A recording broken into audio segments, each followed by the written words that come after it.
इस तरह की एम्ब्रॉयडरी वाली लेसेस आजकल बहुत ज़्यादा ट्रेंड में चल रही हैं। आप चाहें तो इन्हें सीधा सीधा घेरे और बाजू पर भी लगा सकते हो, लेकिन इसको लगाने का एक और तरीका है। इसके लिए ना मैं पैच काट के निकालूंगी पहले इस लेस में से।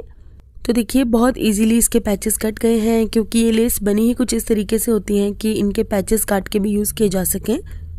तो देखिए पैच काटने के बाद इसके साइड में कुछ एक्स्ट्रा फैब्रिक भी आपको नज़र आ रहा होगा, और इस फैब्रिक को हमें बिल्कुल भी रखना नहीं है, इसे काट के अलग कर देना है, क्योंकि अगर हम इस फैब्रिक को ऐसे ही छोड़ देंगे ना तो बिल्कुल भी फिनिशिंग नहीं आएगी डिज़ाइन में।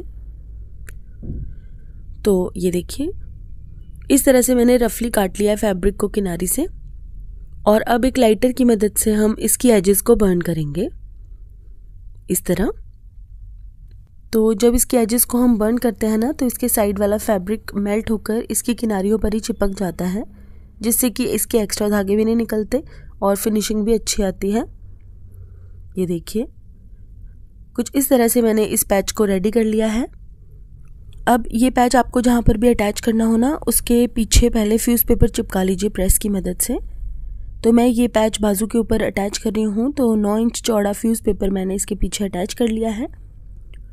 अब हमें पैच की प्लेसमेंट अच्छे से सेट करनी है, मतलब जहाँ पर भी आपको लगाना हो ना पैच, पहले आप सोच लीजिए कि आपको किस तरह से इसको लगाना है, और उसके बाद इसके ऊपर थोड़ी थोड़ी सी ग्लू लगाएंगे हम। कोई भी ग्लू आप यहाँ पर लगा सकते हैं, जिससे कि थोड़ी देर के लिए ये पैच कपड़े के ऊपर अच्छे से सेट हो जाए, ताकि सिलाई लगाते हुए ये अपनी जगह से ना हिले।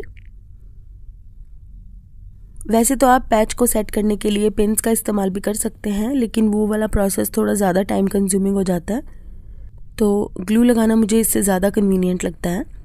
तो देखिए ग्लू लगाकर मैंने पैच को पहले तो अच्छे से सेट कर लिया, और उसके बाद हमें बिल्कुल बारीक बखिए से पैच की किनारे पर सिलाई लगानी है। और एक सिलाई तो पहले मैं थोड़ा सा अंदर की तरफ लगा रही हूँ किनारी से। ये देखिए 2 सिलाइयाँ लगेंगी इस पैच के ऊपर। एक तो जो किनारी पर एम्ब्रॉयडरी हो रखी है ना उसके बिल्कुल अंदर वाली साइड लगेगी, और दूसरी सिलाई बिल्कुल किनारी के ऊपर लगेगी। तो देखिए जैसे जैसे एम्ब्रॉयडरी की शेप आ रही है ना बिल्कुल उसके ऊपर ऊपर हमें सिलाइयाँ लगानी है इस तरह से।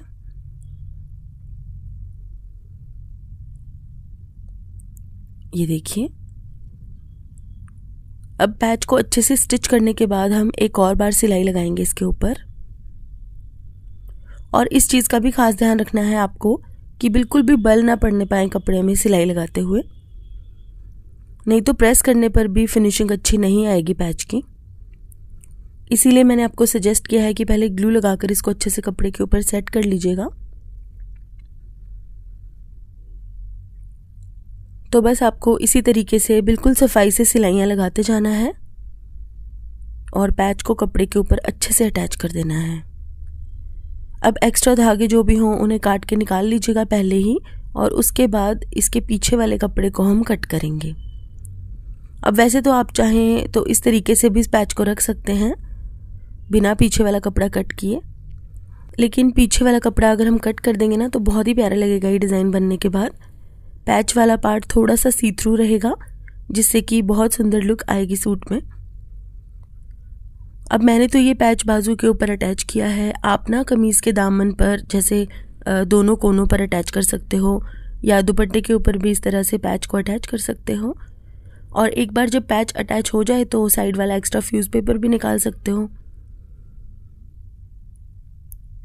तो ये देखिए इस तरीके से मैंने पैच की कटिंग कर दी है, और आप देख सकते हैं कि फ्रंट से ये पैच कितना प्यारा लग रहा है। पैच के बीच में से एरिया जो है वो थोड़ा सा सी थ्रू है, जिससे कि बहुत प्यारी लुक आ रही है इस पैच की। तो आप मुझे कमेंट करके ज़रूर बताइएगा कि पैच लगाने का ये तरीका आपको कैसा लगा। और इसी तरह के और वीडियोस को देखने के लिए मेरे यूट्यूब चैनल नॉटी स्टिचेस को सब्सक्राइब कीजिएगा और फेसबुक पेज को फॉलो कीजिएगा। और इसी तरह की कुछ लेसेस और पैचेस का लिंक भी मैंने इस वीडियो के साथ अटैच कर दिया है, आप चाहें तो चेक कर सकते हैं। तो गाइज़ आज के लिए बस इतना ही। Thank you so much for watching. Bye bye.